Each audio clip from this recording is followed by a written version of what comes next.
Խնդրում ենք ներկայանալ, նաև դուք էլ ձեր հարգանքի տուրքը մատուցեցիք Ցեղասպանության զոհերի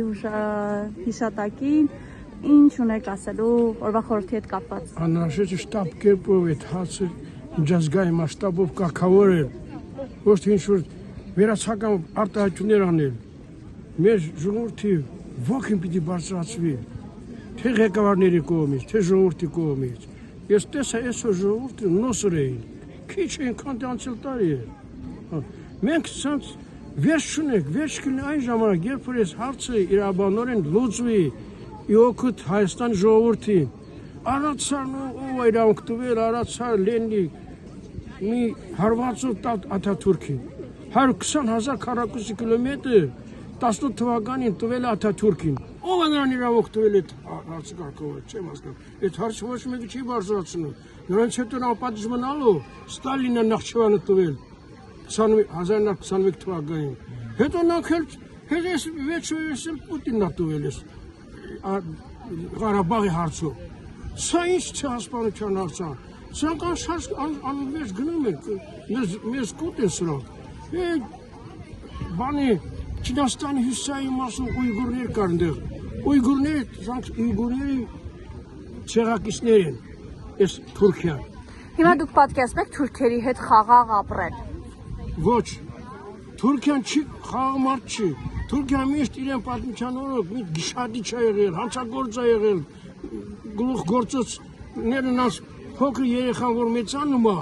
ասենք 3-4-5 տարեկան է դառնում, նրանք Կորանն են բացատրում, Կորանի մեջ Ժորգոտ հոդվածում գրված է, убивать неверных։ Այդ հաջողակ հեչ է էլի, նրանք առաջին հերթին Կորանն են ուսումնասիրում, убивать неверных, ով որ մուսուլման չի, նրանք неверные են։ Ոնց կարելի է այս բանը։ Ու այդ հարցը ոչ մեջ միջազգային մասշտաբով չի բարձրացում, անհրաժեշտ է բարձրացվի։ Ես Ռուսաստան գնում գալիս եմ, էլի Ռուսին հարց եմ տալիս։ Այդ ոնց է Ռուսաստանի համանդրությամբ այդ հարցը չի կարգավորվում։ Չի ասում, ոնց կլինի մուսուլման։ Հա, ապրում եմ, բայց ոնց կարելի ասել, убивать неверных։ Բայց հիմա տեսեք հիմա ասում են, բայց պետք է ի վերջո հարևաններեն չի կարելի է սամությունը առևտուր պետք է անենք։ Թուրքիան պիտի ճանաչի ցեղասպանությունը, որպես մենք բարեդրացական բաներով գնանք, օրենքներով գնանք։ Նրանք օրենքը գովատնահանում են աչուձակին, մին Եվանյան, դպրոցական տարիքներն նրանք ուսումնասիրում են մեր պատմությունը, թե Հայաստան չի եղել։ Երբ որ Ղարաբաղը եղել, Թուրքիա չի եղել։ Թուրքիա չի եղել քարտեզը։ Հռոմի դիկտատոր Մարկո Մակրելիև կարծեմ նա գիրք կա, լավ գրված է, նա լավ զորավար էլի, ֆիլիսոփա էր նա միաժամանակ, որտեղ քարտեզում գրված է, որ այն ժամանակ Հայաստանն էլ էր կիսաչափ թուրք տալիս Հռոմի բանը կայսրությանն։ Ոնց է ժամանակ ինչ Թուրքիա, ինչ Ադրբեջան, չկար այմատ, սկի պատմության մեջ չկար։ Այդ թուրքերը եկել են իրենց ճանապարհին սաղն ոչնչացրել են, մինչև Եվրոպա գնացել են, Եվրոպային ձեն չունի այմատ։ Հիմա այսօր ես լսեցի ռադիոյով, որ Վեննայի, Ավստրիայի մայրաքաղաք Վեննայի դպրոցներում 45% մուսուլմաններ են, այս ինչ բան է, երեխեքը, դպրոցականները 45% մուսուլմաններ են, ինչ է, մուսուլմանություն է ստեղծում արդեն Եվրոպա, Եվրոպան կլինի մուսուլմանական երկիր, այս այս բանը չավարտանեմ։ Ես Քալբերջարի գրաման գլխավոր կոորդինատորն եմ եղել, Թուրքիային քշել ենք մինչև Արաքսգետը,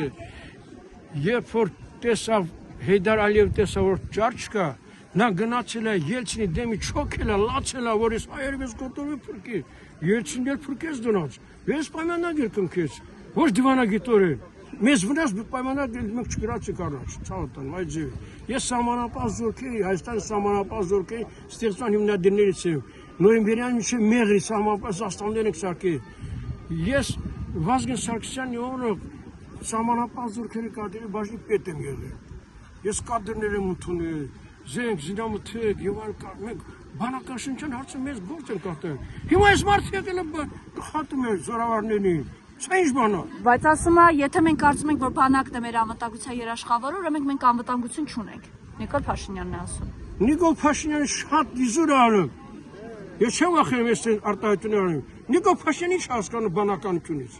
Նա բանակում չի ծառայել, դեն է գերագույն գլխահրամատ, այս մարդը բանակում չի ծառայել։ Չի իմանում բանակը ինչ բան է։ Բանակն է պետքան պահով, ամենաառաջին պահով բանակն է։ Եթե այս մարդը բանակում չի ծառայել, համազգեստ չի կրել, չի իմանում զենքի տեսակներ, ռազմետկա, կոնտրռազմետկա, դիվանագիտության գաղափար չունի այս մարդը։ Թող հիմա Փաշինյանը լսի, ես ինչ եմ ասում։ Ես ուրեմն պիտի ենթարկվեմ Փաշինյանին, որ պատերազմի ժամանակ ես եմ, ճիշտ է թե ինքը։ Նա ինքը չէր իման կենտրոնի ուժի քանակը, ոչ էլ դինամիկ տեսակների քանակը։ Նա պիտի պատասխանատվություն կրի, բայց ինքը պատասխանատվություն չի խուսափելու։ Կարող ասես փախնի, նա իրենից չի կարող փախնի։ Ես որպես իր բան եմ ասում։ Կյանքում ես 30 տարի քննիչ եմ աշխատել, մեր հանրապետությունում, քննիչ եմ աշխատել։ Եվ ես հանցագործներն եմ նստեցել, ոչ թե մեր մարդկանց եմ։ Եվ մարդիկ տեսեն ես օրենքի սահմաններում եմ աշխատել, ձեզ հավատանում։ Շնորհակալ ենք։